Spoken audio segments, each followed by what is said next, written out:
Assalamualaikum warahmatullahi wabarakatuh. Perkenalkan, nama saya Tri Ernawati. Saya kelas 12 IPS 3. Saya lahir di Cirebon 25 September 2004. Hobi saya menonton film dan saya sekolah di SMA Negeri 4 Kota Cirebon. Di kesempatan kali ini, saya ingin membawakan materi tentang pemanfaatan penginderaan jauh untuk tata guna lahan. A. Tujuan pembelajaran. Setelah kegiatan pembelajaran 2 ini, kalian diharapkan mampu memahami konsep dan klasifikasi tata guna lahan, dapat menganalisis unsur-unsur interpretasi citra, dan peran penginderaan jauh untuk kajian tata guna lahan. B. Uraian materi. 1. Konsep dasar tata guna lahan. Pengertian tata guna lahan adalah wujud dalam ruang di alam mengenai bagaimana penggunaan lahan tertata baik secara alami maupun direncanakan. Penekanan terhadap kata perencanaan adalah adanya intervensi baik dari sisi kebijakan yang diperkuat oleh pemanfaatan ilmu pengetahuan dan teknologi maupun aktivitas sosial ekonomi yang terorganisasi secara baik.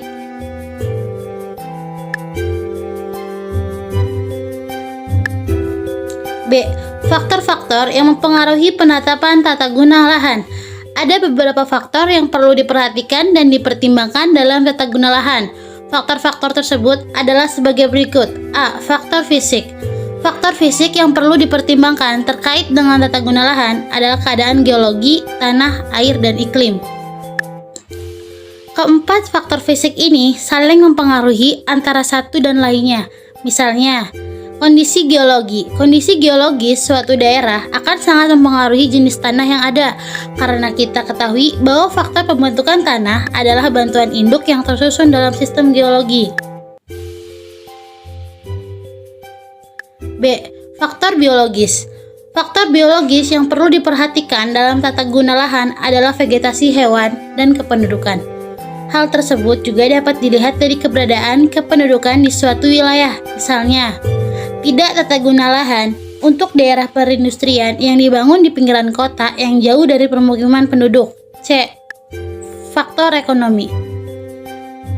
Faktor pertimbangan ekonomis erat kaitannya dengan ciri keuntungan keadaan pasar dan transportasi. Tata guna lahan sangat mempertimbangkan faktor ini. Hal ini erat kaitannya dengan tujuan tata guna lahan adalah untuk memenuhi kebutuhan manusia. D. Faktor institusi. Faktor institusi dicirikan oleh hukum pertahanan keadaan politik, keadaan sosial, dan secara administrasi dapat digunakan. Kita mengetahui bahwa ada beberapa lahan yang tidak boleh dimanfaatkan dan digunakan untuk kepentingan penduduk. C. Klasifikasi tata guna lahan. Badan Survei Geologi Amerika Serikat (USGS) telah menyusun sistem klasifikasi penggunaan lahan dan penutup lahan sebagai acuan dalam klasifikasi data penginderaan jauh yang dilaporkan dalam USGS Professional Paper. Sistem klasifikasi penggunaan lahan dan penutup lahan USGS disusun berdasarkan kriteria berikut. A. Tingkat ketelitian interpretasi minimum dengan menggunakan penginderaan jauh tidak kurang dari 85%. B. Ketelitian interpretasi untuk beberapa kategori kurang lebih sama. C. Hasil yang diulang dapat diperoleh dari penafsir yang satu ke penafsir yang lain dan dari satu saat penginderaan ke saat yang lain. D. Sistem klasifikasi dapat diterapkan untuk daerah yang luas. E. Kategorisasi memungkinkan penggunaan lahan ditafsir dari tipe penutup lahannya. 2. Unsur-unsur interpretasi citra penginderaan jauh terkait tata guna lahan.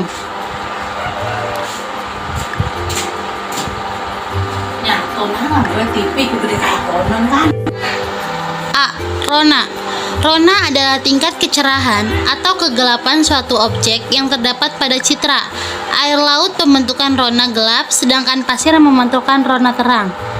B. Warna.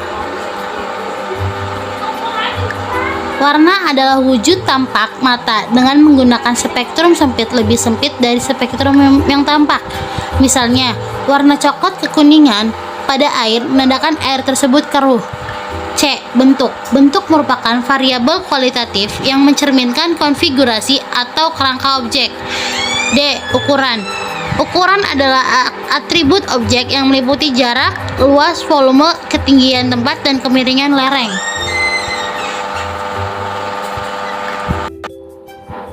E. Tekstur. Tekstur sering dinyatakan dengan kasar, sedang, dan halus. Contohnya, pohon besar memiliki tekstur kasar, perkebunan sedang, dan tanah kosong memiliki tekstur halus.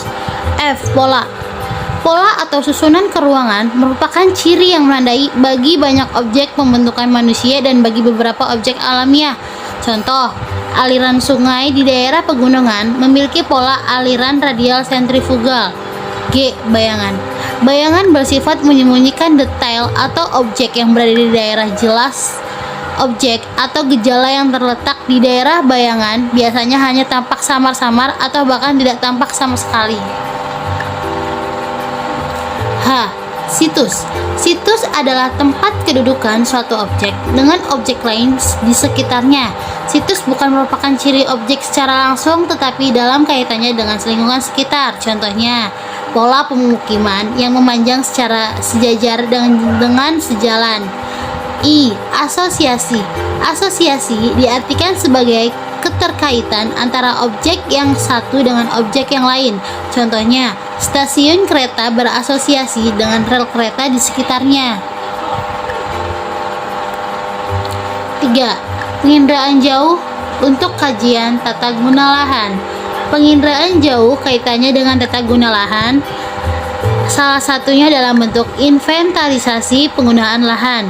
Penggunaan lahan yang sesuai memperoleh hasil yang baik, tetapi lambat laun hasil yang diperoleh akan menurun sejalan dengan menurunnya potensi dan daya dukung lahan tersebut.